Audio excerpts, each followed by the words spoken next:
December 6th, 2011. This is clean wood, gasifying in the bottom of the combustion system. You're looking through a cloud of gas with flame on the outside. That's steam coming out of the fuel.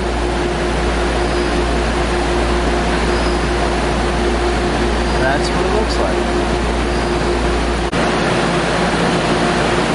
This is Envirepel Energy's test facility in San Jose, California. You see in front of you is a 300 horsepower boiler and a 6 million BTU/hour combustion unit, which is a hybrid combustion unit. Gasifies materials and combusts it in real time at continuous speed. The dwell chamber is what you're looking at right now. Gases go up from the combustor through that and down into the boiler. Now I'll walk around and show you the control panel.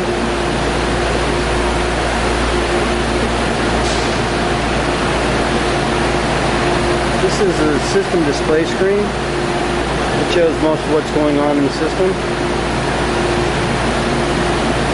You can see that combustion temperature that we call TE302 is at 1653 degrees. Temperature going into the boiler right now is at 932 degrees, as we've recently started the system and it's warming. Their exhaust temperature, the outside air, is 76 degrees after going through our scrubber system. Record data every minute that we run, both temperatures, pressures, and emissions for everything that we do in this research unit. We also have a set of video displays showing various shots of the facility inside and out. Take you over now.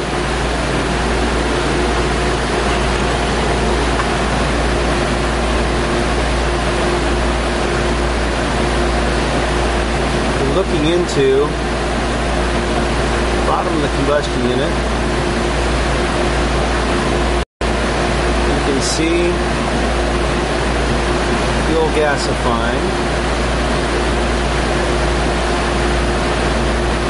There's a gas cloud and the flame is on the outside of the gas cloud. You can see here a char gassing off.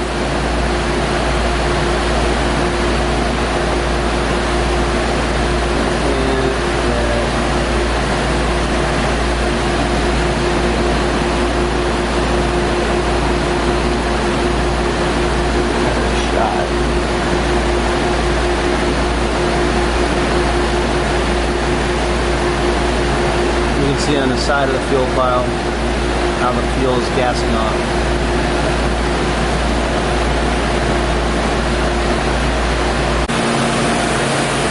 This is the front end of the unit. Fuel conveyor feeding a single screw auger. We removed the cover so you can see how this works. It's simple.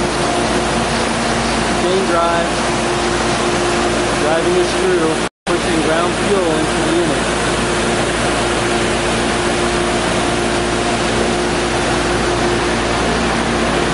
See here, it's a steam turbine that's hooked up to the system, which is now in the process of spinning up.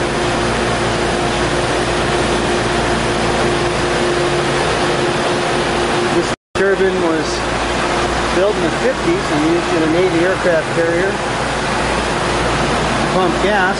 We recovered it from a scrapyard and rebuilt it.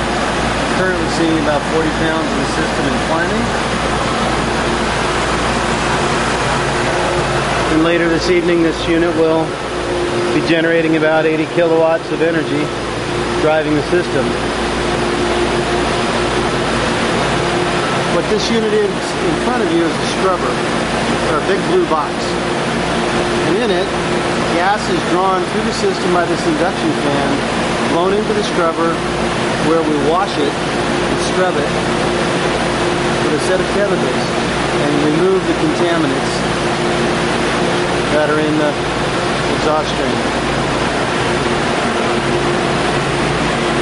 This is the second ID fan that we have on the system. It allows us some redundancy and some safety as we go.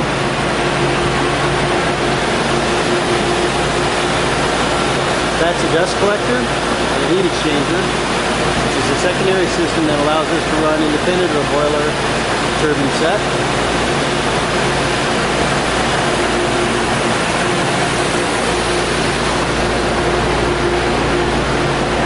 I'll walk back to the fuel feed.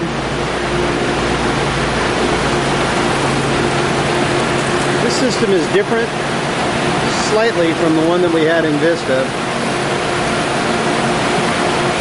You can see the fuel going into the unit. There's no question about it. This is ground wood. Because as this system is designed to consume almost any material with carbon in it, whatever it is, you can document what it is.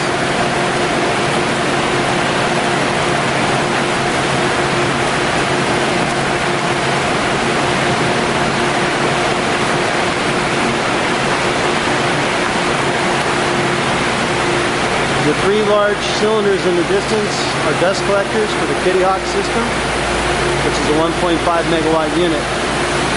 Behind the dust collectors, partially obscured, is a spray scrubber. This unit here to the right is a wet electrostatic spray precipitator.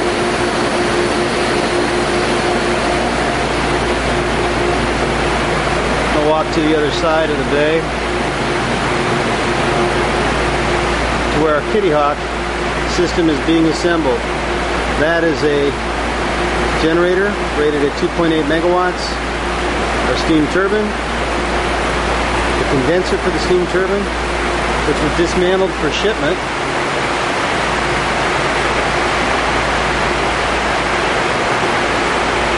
Here's the pad in the floor where the turbine assembly will be clamped. You can see the condenser. It's got 4,000 square feet of copper tubes in it. That was once in the belly of a ship. This is where our steam turbine came from. And you can see that this thing will slide forward and go in place in a concrete pad.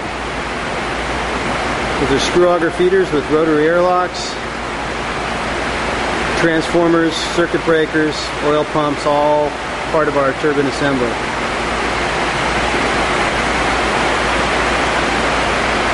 In the distance at the end of the bay, on the left, catalytic converter, what we call our NOx box in the system diagram. That's a deaerator for the boiler system.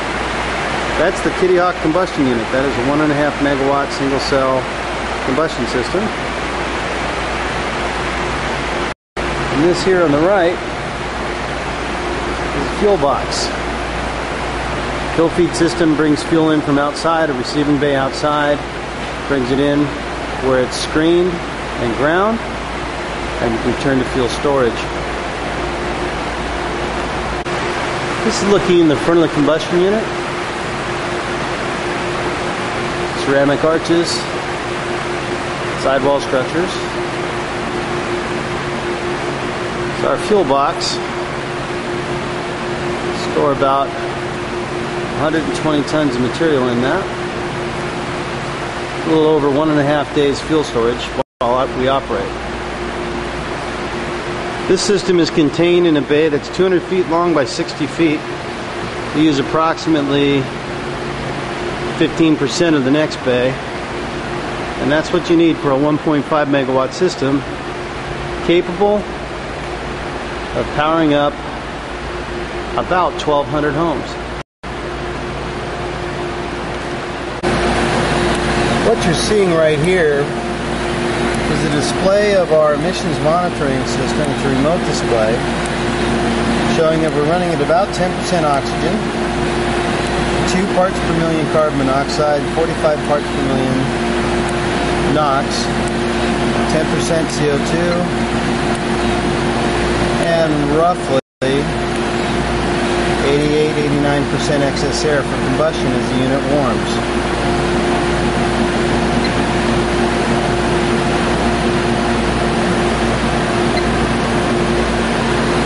System display, the unit's coming up to temperature. We're at 1700 degrees, climbing out to 1850. Our boiler inlet is climbing into 950 degrees, coming up on 1000 degrees. Our ID fans are running at about 60%. We'll be speeding those up, which regulates the flow of gas through the system, which is basically how hard you can drive your boiler. The system is wide open. This unit is capable of about 6.5 million BTUs an hour of thermal energy. It's a low pressure system, so it's rate limited at 100 kilowatts. In a high pressure system, the same heat could drive about 500 kilowatts. Once again, our exhaust temperature hanging in the mid-70s, 73 degrees right now.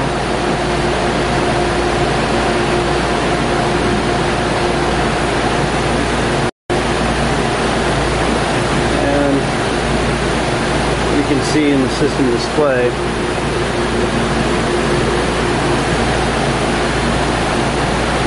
what the entire system looks like. Fuel feed, scrubber, combustion unit,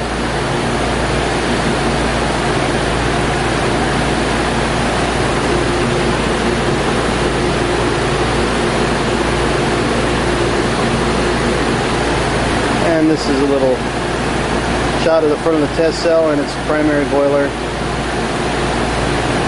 with your host. That would be me.